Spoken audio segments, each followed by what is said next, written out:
And so when she told me about what her night job was, it did kind of throw me a little bit because I wasn't familiar with that and I had never dated a sister who was into that profession. But I did not come to a decision as to what I wanted to do with this very new, very recent relationship. I went to a graduation in Atlanta, Georgia on May 17th, 2015. I'll never forget it. I went to a young sister I know was graduating from Spelman. A young sister I know was graduating from Spelman. I knew her mom, her dad. They like family to me. I was not dating a young sister. She was too young for me. She was graduating from undergrad. I was friends with the whole family. They invited me to the graduation because I was speaking at the Shrine of the Black Madonna. This was May 17th, 2015. I remember the date because it's the anniversary of the 1954 Supreme Court Brown versus Board of Education Supreme Court decision, right? I think that the young lady who I had met in Fort Lauderdale at the Rasta Garvey celebration, who had come back to Philadelphia, which was also her hometown, she saw me post pictures. She saw me post pictures of me and the young lady and her family at the Spelman graduation in Atlanta. And I think she thought that because she had confessed to me about what her nighttime career was, that I had dropped her without any notice. I think she thought I had dropped her without any notice and had picked up this young Spelman graduate. Nothing was further from the truth. But this is what she thought. She thought I dumped her for a 22-year-old Spelman grad, and then I flew to Birmingham from Atlanta. I flew to Birmingham, England, from Atlanta, and that's when I got the text message laying in my hotel about to go speak where she said, "You better call me or I'm going to expose you." And from that day until today, she went on a crusade to try to destroy my life's work. This is a message to young brothers out there. This is a message to young brothers out there. She started a whole scandal based on a lie that I was stealing the FDMG fundraiser money and I was spending it on her and I was spending it on myself. She claimed that I was using the money to fly her around, take her on dates. I was using the money to pay for myself.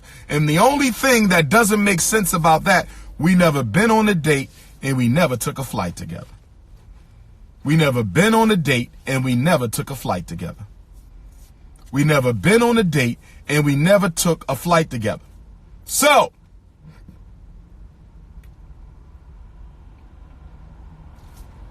she started telling people that I was stealing this money. And she was going on radio interviews, and so-called conscious brothers and so-called conscious sisters was taking time out from important conversation to interview a woman with no credentials, no validity, no history of work whatsoever in the conscious community. They were interviewing her in an attempt to scandalize my name and destroy the FDMG fundraiser. That started in 2015.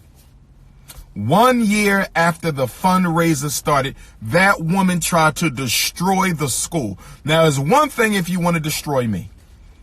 It's one thing if you want to destroy me. It's one thing if you want to say I'm this, you want to say I'm that.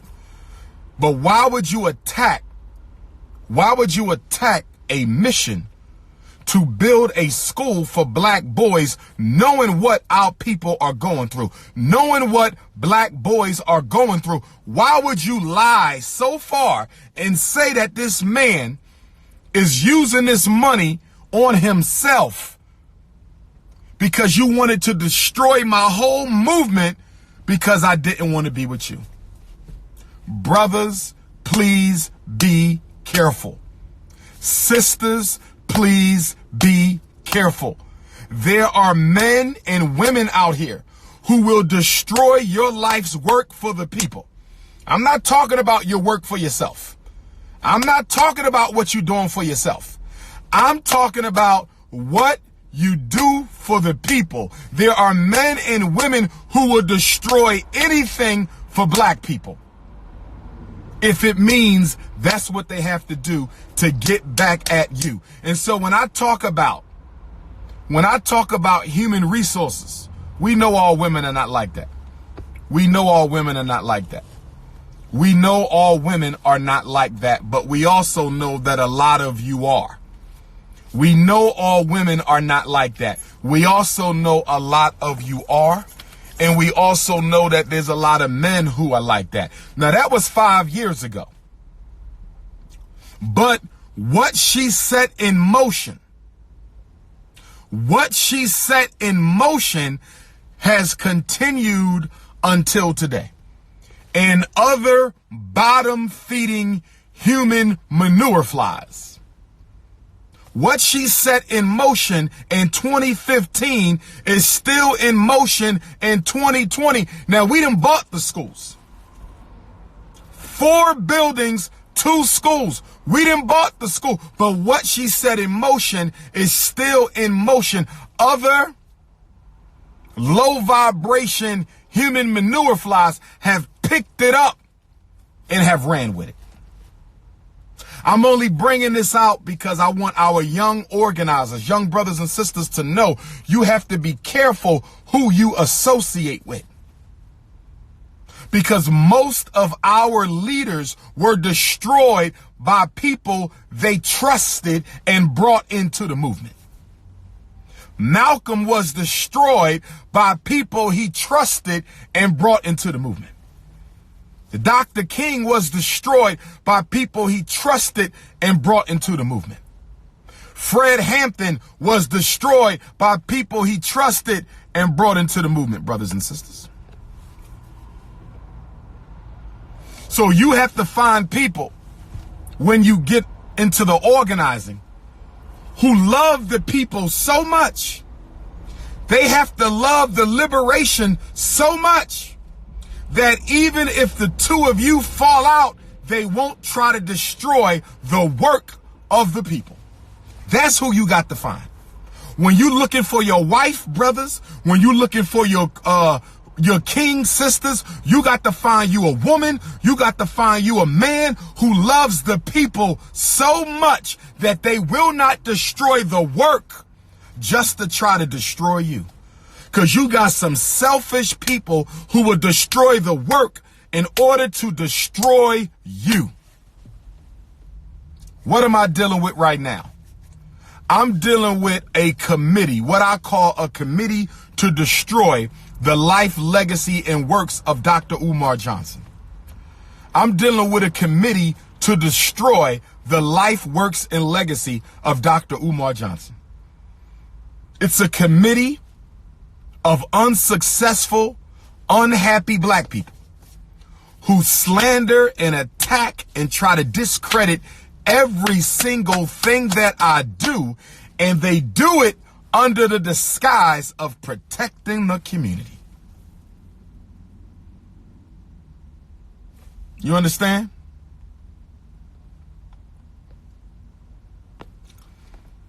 See, black people, let's go back to the manure flies analogy. When you see a manure fly, the manure fly doesn't try to hide. They go and play in the manure. They play in the defecation. They eat it up, right?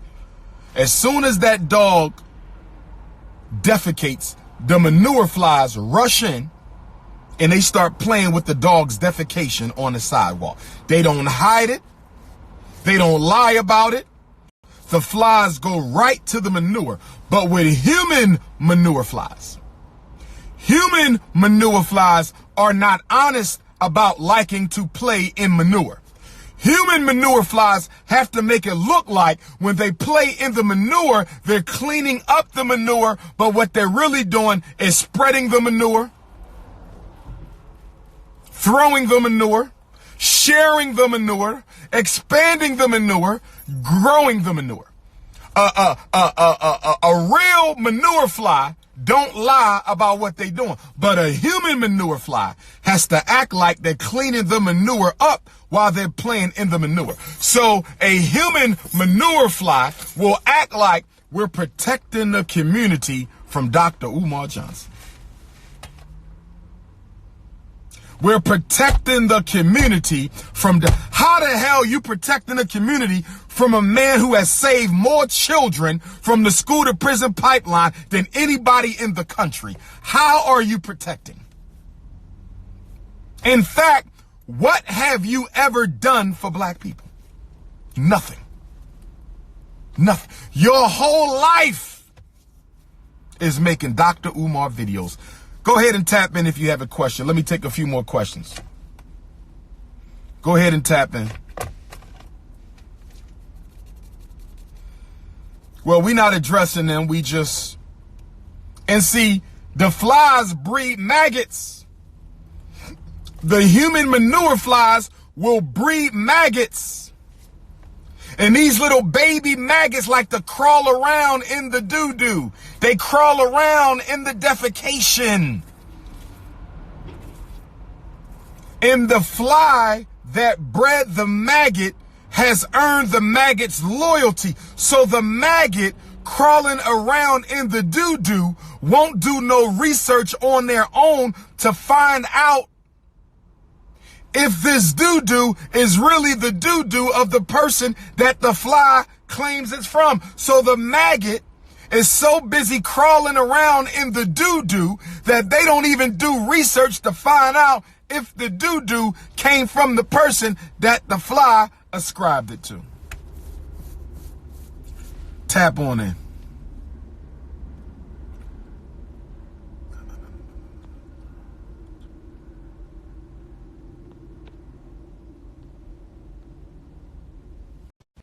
Sophia Nicole going once. Sophia Nicole going twice. Hello.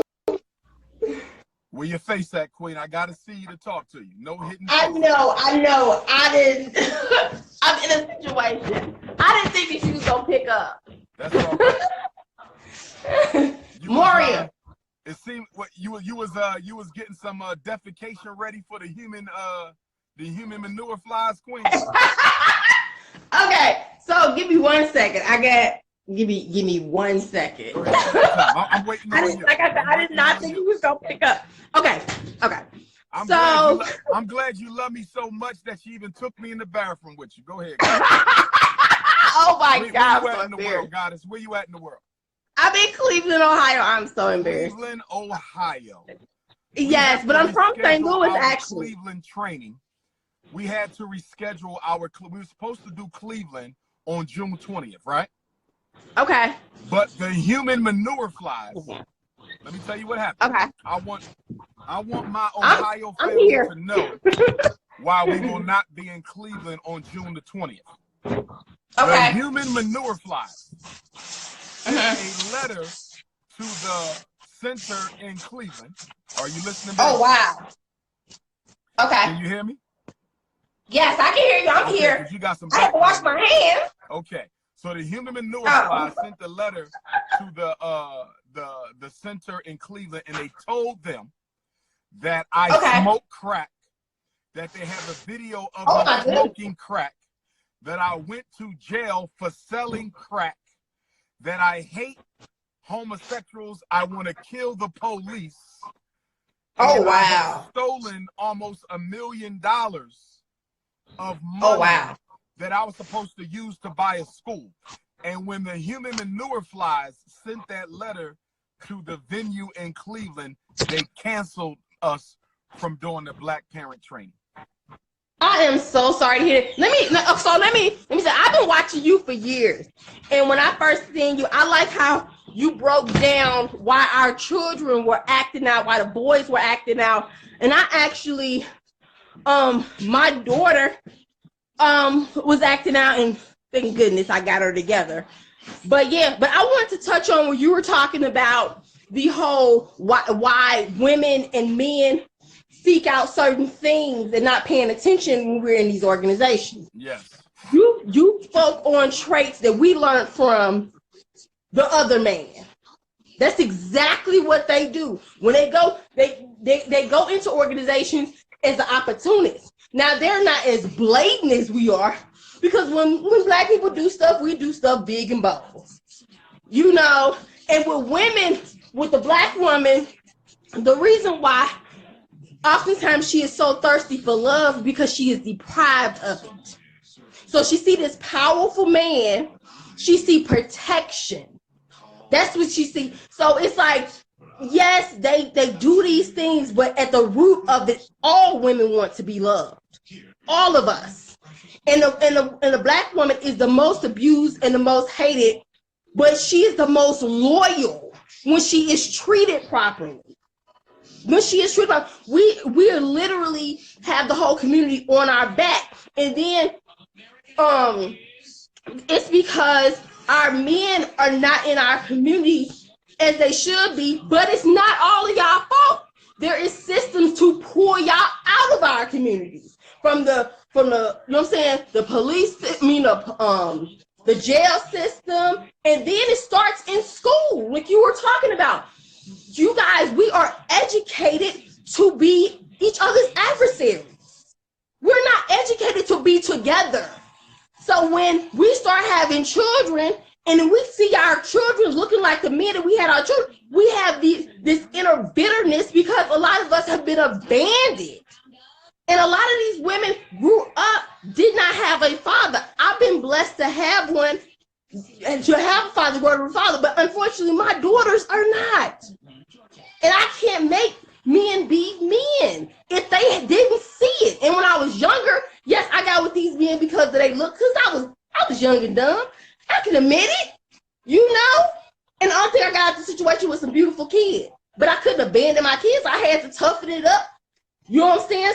You know what I'm saying? Suck up my choices and raise my kids. But they didn't have the same, you know what I'm saying, upbringing, well, one of them did, as I did. But he still didn't have his father. You know, I grew up in a Muslim home. So I was under different teachings. You know, but the thing goes back to it, and the men are seeking power is because they don't have the power. They don't have the power. So they're trying to, they're so used to being betrayed in some type of way. A lot of these men are getting killed in these streets because of their homeboys.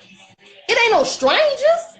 It's these dudes that grew up with them. You know, and at their mama's tables. You know, so they don't understand what loyalty is. And then what? When did they start taking the OGs out of our communities for, you know what I'm saying, drug and put them in the prison? What? In the 80s, the 70s, 80s. So the rites of passage, they pull that old knowledge out on how to be a man and lock that up. And these boys didn't know how to grow up. They didn't catch that rites of passage. So that's why the Black woman and the Black man are such adversaries. Let me ask because you a question. We were programmed. Let me ask you a question, Queen. Beautiful statement there. Beautiful statement. What do you have to say to the fact, or to the observation that I have made in my 20 years being a therapist, that Black women, in my experience, and I've worked with hundreds of families, Black women seem to be the ones responsible. Black mothers, because the fathers are not there, right? So they're in jail, they're not in the home, whatever the problem is. And it's been a systematic effort. Yes. Right. Yes. Black mothers are the ones teaching Black boys not to respect Black women. This is what I see. Oh. I see the mothers grooming their sons to treat women like bitches. I'm gonna be honest with you. Yes. Okay. So I'm gonna hold on. When I talk to these boys in the school, they tell me flat out, Dr. Umar, my mother told me not to trust none of these bitches. Or my mother said, don't date no girl from my neighborhood because they all hood rats. So what do you say about the black woman as being the creator of the Frankenstein Negro? Yes. That she does not want her daughter to marry. Talk to me about that. Because she is hurt. Hurt people. So she sees the reflection of herself in the fellow woman. In the women in the hood, she see herself in those women. So no, she doesn't want her son to date, but she still is not properly, you know what I'm saying, telling him that. And first of all, she needs to be in therapy. Can no woman go through abandonment, neglect, abuse, being left with kids and be okay? We need therapy. We need to process being abandoned. And a lot of these women are not going to therapy because they don't think that they need therapy. And you know, we come from the generation of what happens in the home and stays in the home. So that's ingrained in them. So it's a lot of women now that are choosing to go to therapy. When I realized after me and my oldest daughter's father, you know what I'm saying, departed, I started to look at what was going on. It was a dramatic breakup. I don't even want to get into that. But I'm looking like, okay, both of us was in this relationship. What happened so drastically and brought it to this? I'm like, you know what? I don't want the same thing to happen in this relationship, in my next relationship. So I went to therapy. I went to therapy and found out that there was a lot of things that I was suppressing. You know what I'm saying? He wasn't the only villain in the relationship. There was a lot of things that I was dealing with, and I didn't know how to properly function in a relationship. Okay. You know, and we don't want to admit that. You know what I'm saying? We don't. When are we taught to properly be in a relationship? Everybody else seems to have successful relationships. Well, white folks cover up a lot of stuff, but still, on average, they are still able to coexist with each other, and we're not. You know, men, women, black women are so abusive, even in our language, even in how we talk to our men. You know, I had a situation. Let me ask you one more question, and then I'm gonna let you go because I see some of the other brothers and sisters want to jump in. But I agree with most of what you're saying there. Very good, very good dialogue, Queen. Here's my last question. Talk to me about the contradiction. What do you mean? Where sisters want brothers to pay attention to what they bring to the relationship that is inside of themselves, their character, their assets, their skills, their vision, their goals. Okay, focus on me, the person, not me, the body. But yet y'all spend so much money and attention on how y'all look, but you want men to focus on, to go beyond the look and look at what's inside of me. So why is so much attention paid to the outside of the woman if you want the man to focus on the inside of the woman? Because that's an American construct. Even if there's been studies, I was looking at a documentary years ago where when America went into certain countries, when they weren't paying attention to looks and features and stuff like that, beauty wasn't even a priority to them. Once America got there, all of a sudden, suicide rates went up. All of a sudden, certain beauty procedures went up. That's a construct of America. You know what I'm saying? And they have beat us up so bad, saying that we're ugly. A woman wants to feel beautiful. We want to look beautiful. So that is a result of us being obsessed with beauty, is a result of America saying that we were ugly. Just like with the white. So at what point, I heard you and I agree with you that is the cause, right? Yes. I agree with that is the cause. Yeah. But I reject it as it continuing to be the excuse. So for example, there's a lot of black men who date outside their race, right? A lot of black men got white girls, okay? Right. They can say the same thing. America taught us that the black woman is unattractive, that the white woman is. That might be the cause. But I reject any man who continues to use that as an excuse, because you have the ability to make a decision that you are no longer going to operate under a false premise that comes from your slave master, and you are now going to operate under a divine premise that comes from within your own culture. So just like I have chosen to reject that premise, and I love my black women, and I would date nothing other than a black woman, why can't black women reject the false standard of European beauty? Why can't y'all reject that standard instead of using the continued excuse that this is what we were taught in slavery? When can we reject that? We are, but it doesn't happen overnight, just like the deprogramming doesn't happen overnight. I mean, just think, what, 20 years ago? So how long then? If you say not, and I'm only challenging you for the sake of the group, okay? Because you got other sisters listening, so it's not to you, it's to the sisterhood. Oh no, I'm okay. So will we be done 20 years from now? I'm gonna tell you. White women. I'm gonna tell you the change. I'm gonna tell you. So I was looking, and I was talking to my daughter the other day, and I was almost in tears, thinking that she's in a world where she doesn't have to wear a perm. Because I know when I was her age, you know what I'm saying, it had to be a perm. If you wasn't considered beautiful without a perm. She doesn't know what a perm is. And the fact that, and I remember with my oldest, she's 17 now, one of my sister's ghetto friends, Lord, let me pray my strength. She put a perm in my 3-year-old's head, and her hair was never the same. I lost my mind. She permed your 3-year-old without my permission. Trust me, it was a big fallout. It was a big fallout over that. But I was so mad, because I'm looking like, you done messed up my daughter. Oh, your idea of beauty. Talking about it made it more easier to do her hair. I can do her hair. Did nobody ask you to do her hair? I had no problems with her kinky curls. Had no problems with it. You had a problem with it.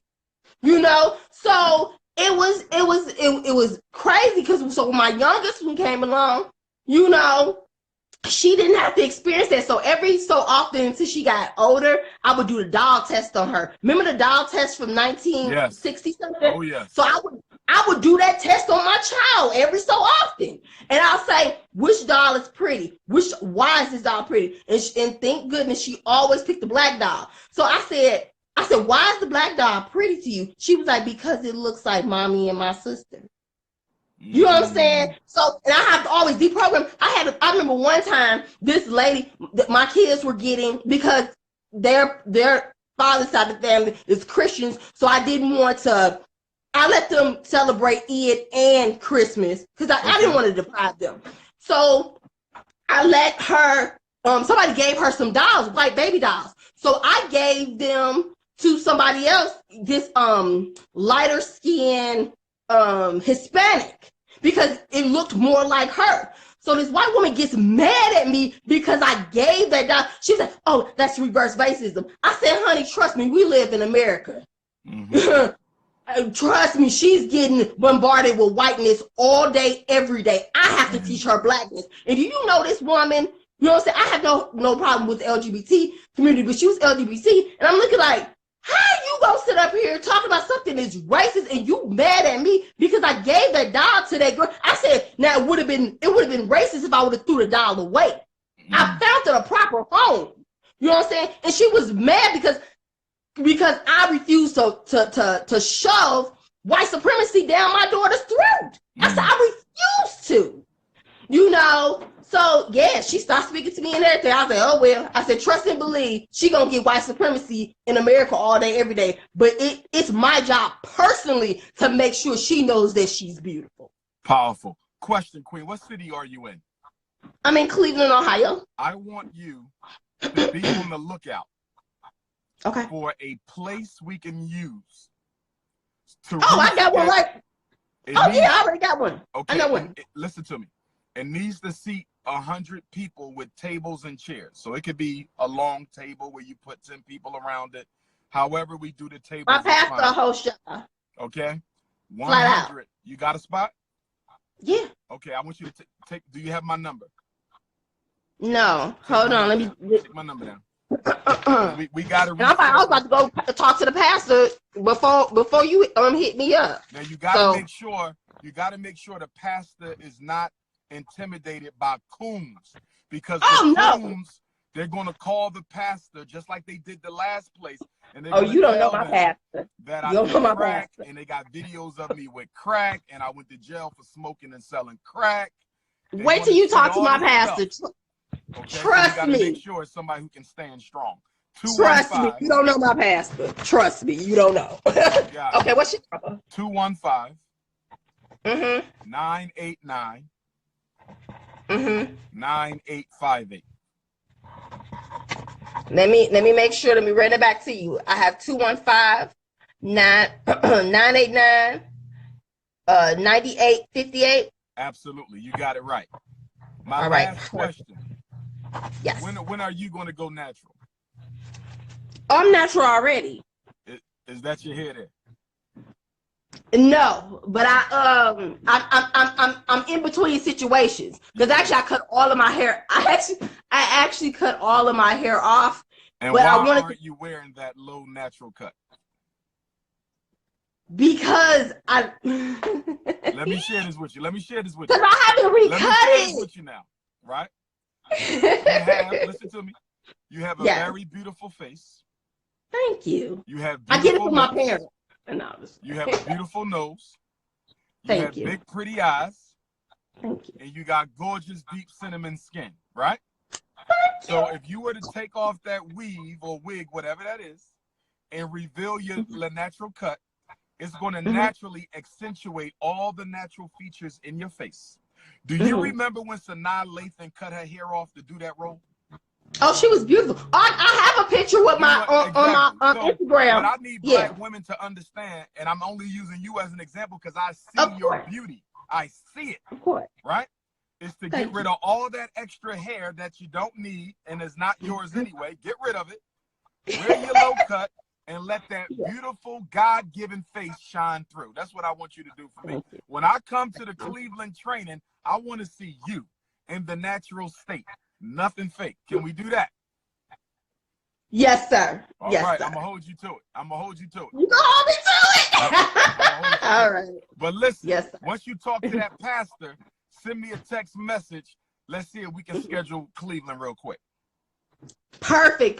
Thank you so much. Right, love. And I appreciate your dialogue. Very good points you raised. Very good. And a lot of the sisters loved you too. We had a couple coons, but we ain't paying the coons no mind. You did a good job. They still family. All family ain't gonna love us. They still family. That's right. All right, baby. Have a good one. Okay. You too. All right. Bye. That was a beautiful dialogue with the Cleveland sister. That was a beautiful dialogue with the I want my sisters to go natural. I want all my sisters to go natural, brothers and sisters.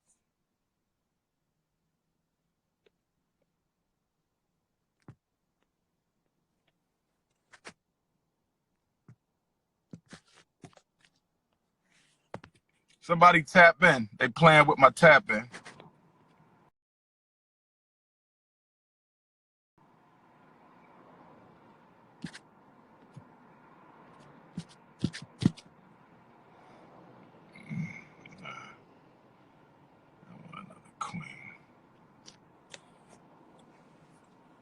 Nene, where Nene at? Nene. She's scared.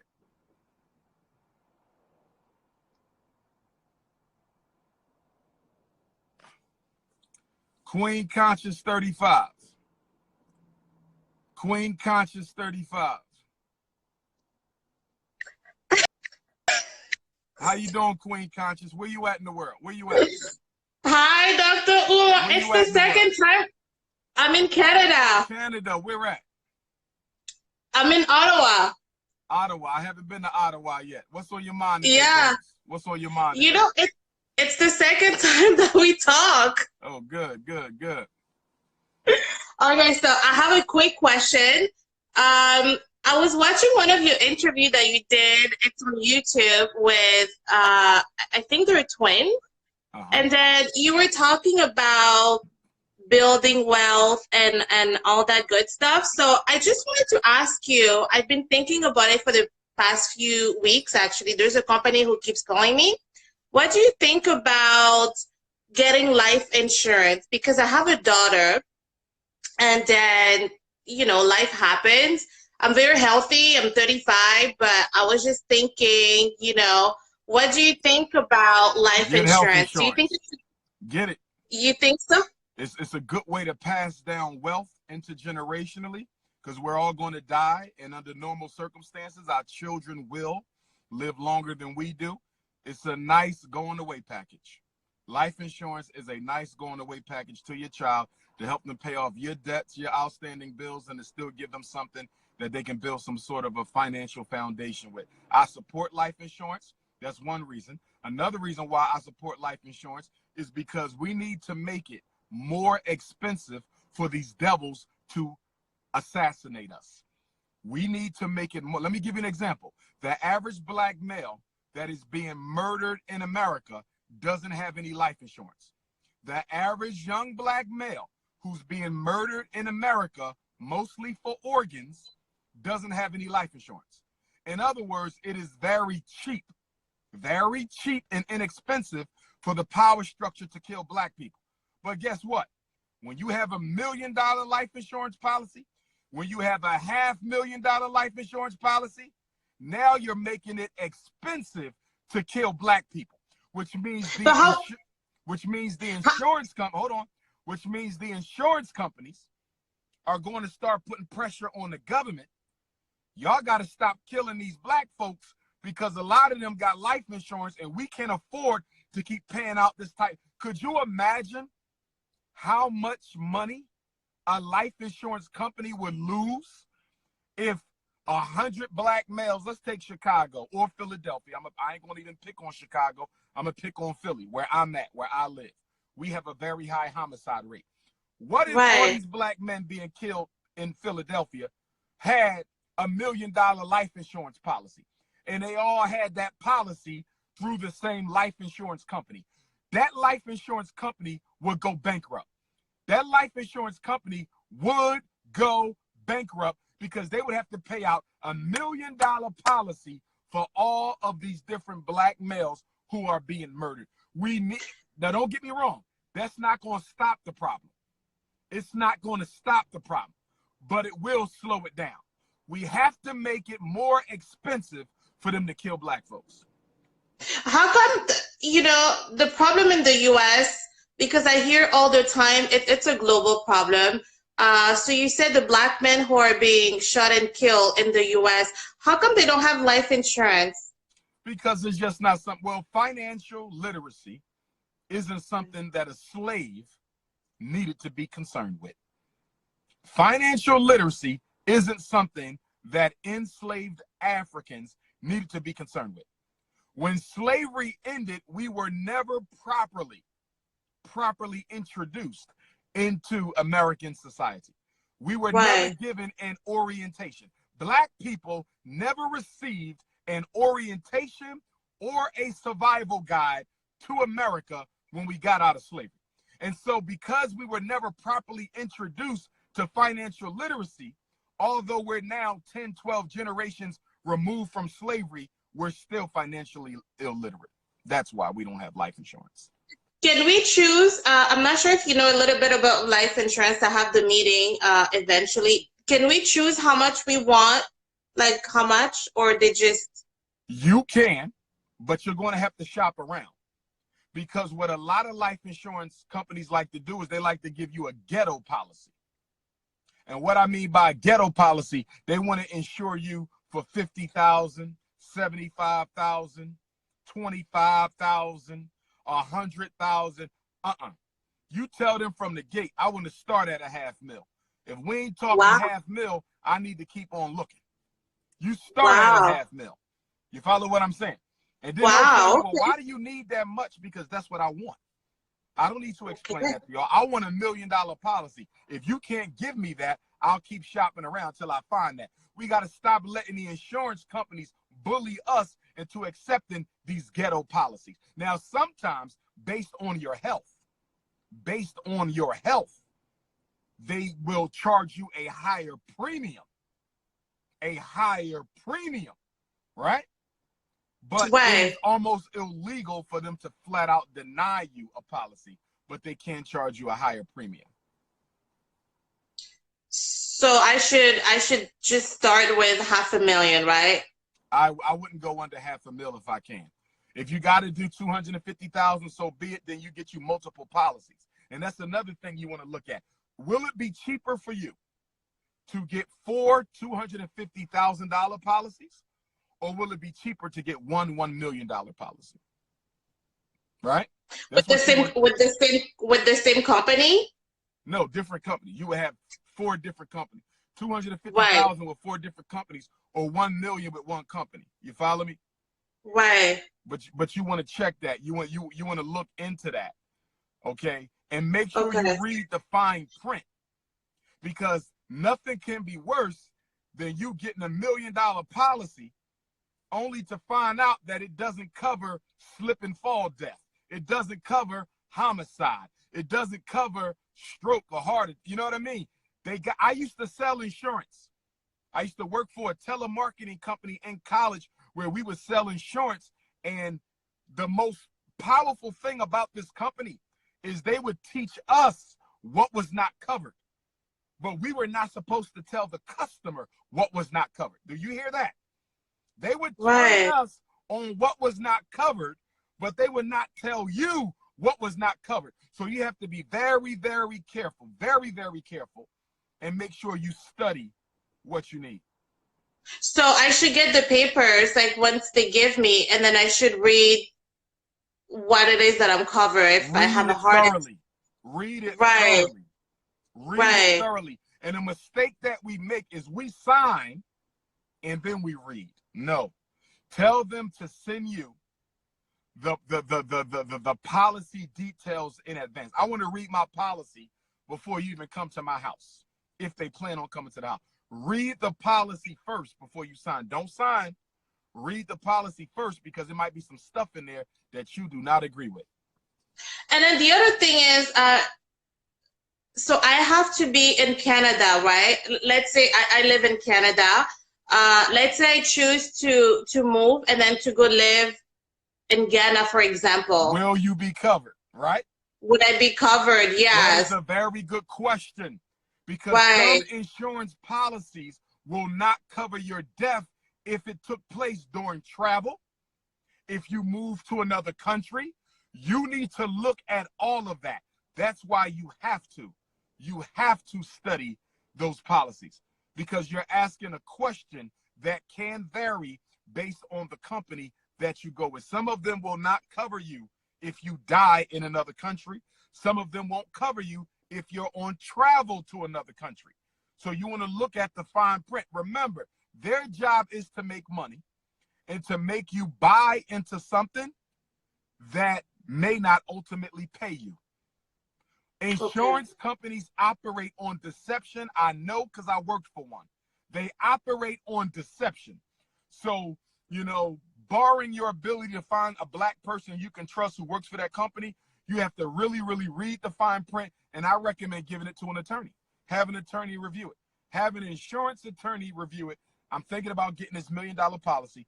It's going to cost me $250 a month, but I'm willing to get it. Please look at the fine print. Tell me if there's anything I need to be concerned about. I would give it to. Like, a lot of people have prepaid legal, right? I have prepaid legal. And y'all have it in Canada as well. If I had prepaid legal, or just an attorney that I know, I would have them review it before I sign on. Today, we have access to some fairly inexpensive ways to get your policy reviewed before you actually sign it. And then the beneficiary should be my daughter, right? She's 13 years old. She should be, right? Yes, if she's your only child? Yeah, she's my only kid. Yes, then she should be the beneficiary. Absolutely. But no man. Say that again? So I should not put like a man as my beneficiary, right? Never. I can't. Only you can answer that. Only you can answer that. You know, whether you want to split it between your daughter and your husband or something like that. But I don't have any. Huh? I don't have any, but from your facial expression, I Yeah, can because tell, I like, don't think, I mean, unless you're married. If you're not married, your boyfriend should not be on the policy. It's right. your daughter. You know, that's your child, your life. He could be temporary. You understand me? That's your Yeah. daughter forever. So I'm not putting no girlfriends on no policy of mine. You follow what I'm saying? And then So, they have two type of life insurance. They have, life, permanent, and then they have another one, let's say for 20 there's years. different ones. You got term life, you got universal life. It's a whole bunch of different ones. You got to study which one is best for you. For example, if you do a term policy might be 20 years, right? Right. Term policy, 20 years, you're going to pay this. But then once it runs out after 20 years, you have no more insurance. You follow what I'm saying? So you might be covered. Let's say you get $500,000 in term life. That term was 30 years. Once you didn't live past 30, all that money you paid into it is useless now because it's over. It was only for those 30 years, right? Right. Or you can go with a universal whole life, which will cover you across the whole lifetime. But then, there's other types of things involved in that. The bottom line is you have to read, study. It's not something you rush into. Canada laws can be different from American laws. I'm just giving you the wisdom I got because I used to work for an insurance company selling it as a telemarketer. But you want to study everything and make sure you go with companies that have a history. Don't go with no fly-by-night company you never heard of that'll take all your money, and the next thing you know, they didn't went out of business and filed bankruptcy. Get somebody that's established. You're right. I think that when you do interviews, I think you should talk about those things more, actually. Yeah, I will. But right now, for me, it's that school.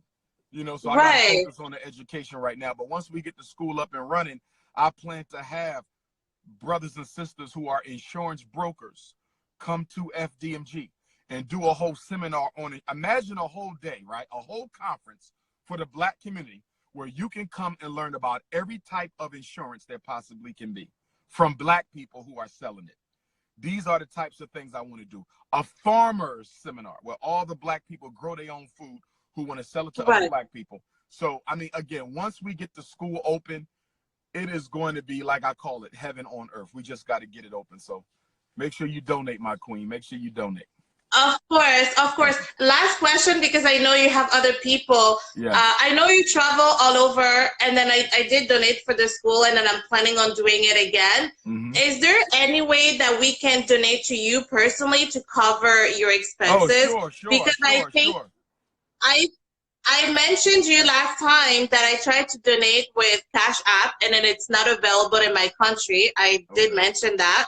So then I have to send you a check. So is there any way we can donate to you personally for your personal expense? Yes, ma'am. And the difference is for you, since you'll be mailing it in, the difference is you can use the same address, but you would just make your check or money order payable to Dr. Umar Johnson versus FDMG Academy. So if it's a donation to the school, FDMG Academy. If it's a donation to me, Dr. Umar Johnson. It's the same way with the Cash App. Those who want to donate to the school, $FDMG school. And those who want to donate to me, $Dr. Umar Johnson. So yes, you can, Queen. And then it has to be Dr. Umar Johnson or just Umar Johnson. Either way is okay. No, okay, I want to do that. Appreciate Thank you so much. Thank you for everything that you do for us. Appreciate you, baby. Be blessed. Bye. Yes, brothers and sisters. First of all, some of you are very ignorant to our sisters when they tap in. And for my beta male brothers out there, why is it amusing to you to insult a Black woman on a live video? Why? What does that do for a Black man?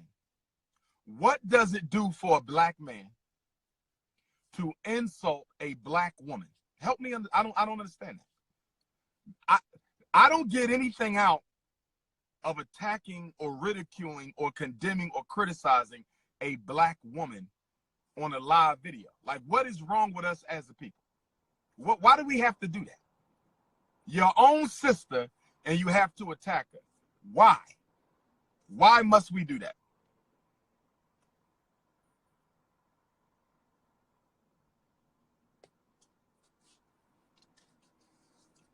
Lil C, little C's, Lil C's. Where Lil C's at? Right here, hello. How you doing, Lil C's? I'm fine, and you? Where you at in the world, princess? I'm in Philly. I'm at work right now, so if I stop. Oh, you in Philly with the doc. All right, Lil C's. You mean you still at school, right, Lil C's? No, I'm actually out of school. I'm at work right now. Okay. I want to go back to me. Now, when Lil C's gonna go natural with that beautiful face, princess? When I you go gonna go natural a lot. I do. My Instagram followers know I go natural a lot. You go natural a lot. You just not natural today? Yeah, just not today. All right, just not today. What's on your mind today, princess? So I wanted to tap in and answer your question about guys.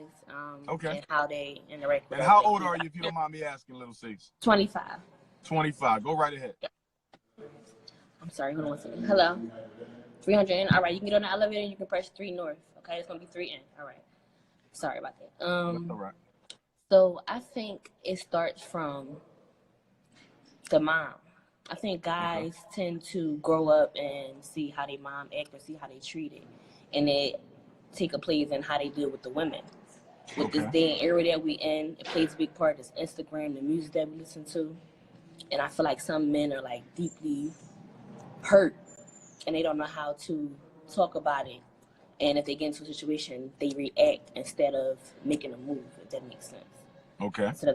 So I think that's where it comes from a lot. And being as though, you know, a lot of black guys and a lot of black people, period, we tend to learn how to just put pain or put hurt or trauma in the back and just keep living day by day. But if we don't tap into that, if we don't take the time to acknowledge it and decide that it's okay that we're hurt, and just like black men, they don't like being vulnerable. They think tapping into their emotions that, you know, they're going to be vulnerable. But if it also takes a plan into our black women know how to talk also, because, you know, we be angry and we get in our emotions and we don't know how to talk to someone instead of talking at them. Black men don't deal with that good. So I feel like it plays both parts on both ends. They have to learn how to first respect themselves, black men, just as well as black women. So it's a communication. But you can talk to somebody all day, but if the comprehension is not there, if they don't understand what you're saying, it's not going to get through. So I just wanted to come and share a little something and say that. But I appreciate that, princess. Very, very profound. Very, very profound, Lil C. And next time I see you, I want that natural hair. All right, that beautiful face. All right, queen. All right. Take Thank care, you. Have a good one. All right, bye, everybody. All right. All these women with these beautiful faces, with all this fake hair, like y'all so beautiful. Are you addicted to the weave? Are you addicted to the perm? Because these sisters who are tapping in, they're beautiful. They don't need the big weaves and the big hair. Like, what is this? What is this vortex? What is this matrix that they got our black women in with this hair? You all are so beautiful. Why do y'all keep wearing all this?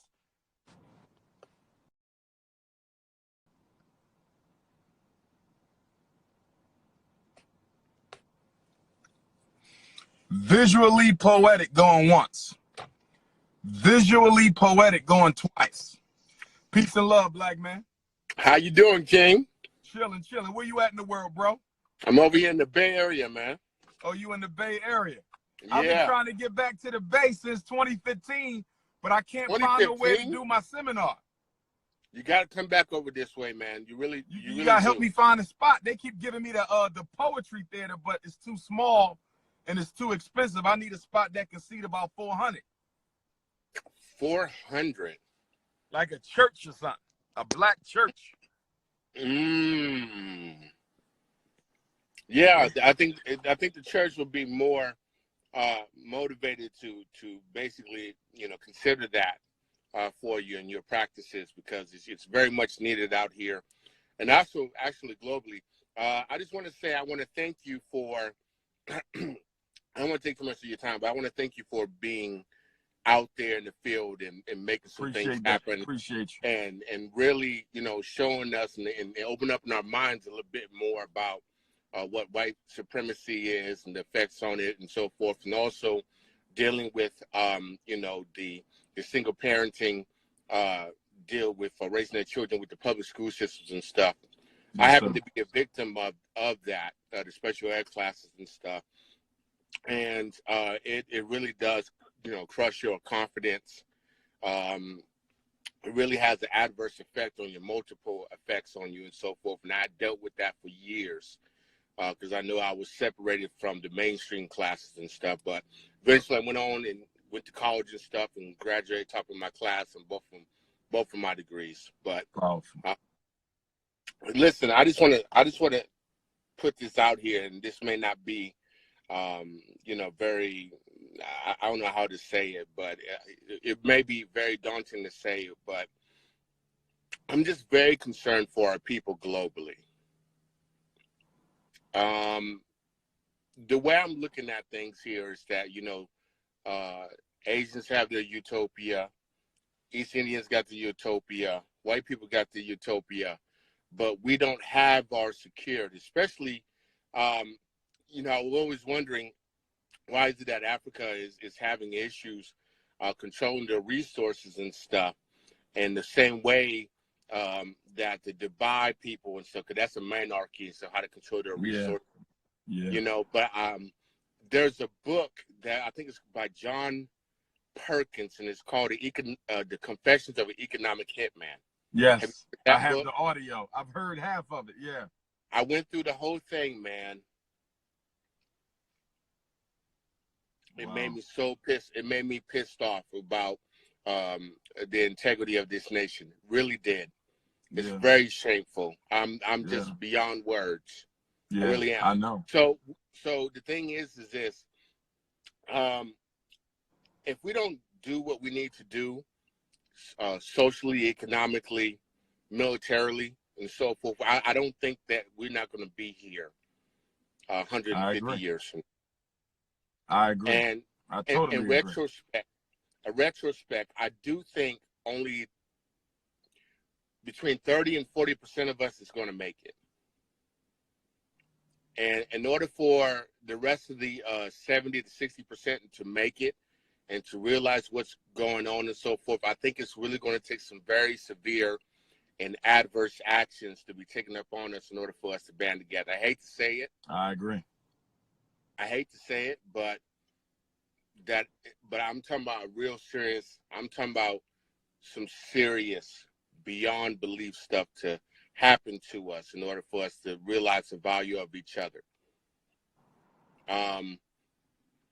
My hero, Dr. Amos Wilson, I went through a lot of his lectures and stuff like that, and because I got the YouTube Premium where you can listen to it with the screen off or whatever app. That man is brilliant. Greatest black scholar of the modern age, in my opinion. I listen. There's been random people that I've come across in a conversation. Somehow, conversation will turn into something else, and I'll screenshot the title of the lecture, whatever, about 2 or 3 of them. And I always tell them to start with the psychology of the black child, because that was the very first lecture I heard of his, and then go to like educating the Africans for the 21st century and so forth. So I went and bought 2 of his books. You got to get his books too. You got to get his books. I got 2 of his books, the Blueprint to Black Power, and the Psychology, Educating the Black Child and so forth. But I haven't totally indulged in them just yet. But I just want to put my thoughts out there and so forth, and I'm very happy to know that there's someone that actually really do care about us. You're facing so much right now with the school. Yes, sir. We're going to win, though. We're going to win. I have donated to it and so forth. Appreciate it. I don't have a lot, but I will donate some more. Appreciate it. I don't know what is it going to take. You know what I mean? Because because when the Chinese get together and other people get together, they make some things happen. Your school could be up here, expanded within 18 months easily. But we're just not on that. We're not on that wavelength right now. We're not. So my question to you is this, and because my thoughts are scattered, because there's so much I want to say. But Is it a good idea for all 30 to 40 million of us African Americans? How many of us is in the United States? It's about 50 million right now, I think they're saying.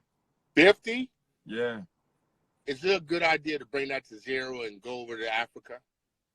We don't want to take everybody, bro, because some of them are so messed up, they'll cause a lot of problems on the continent.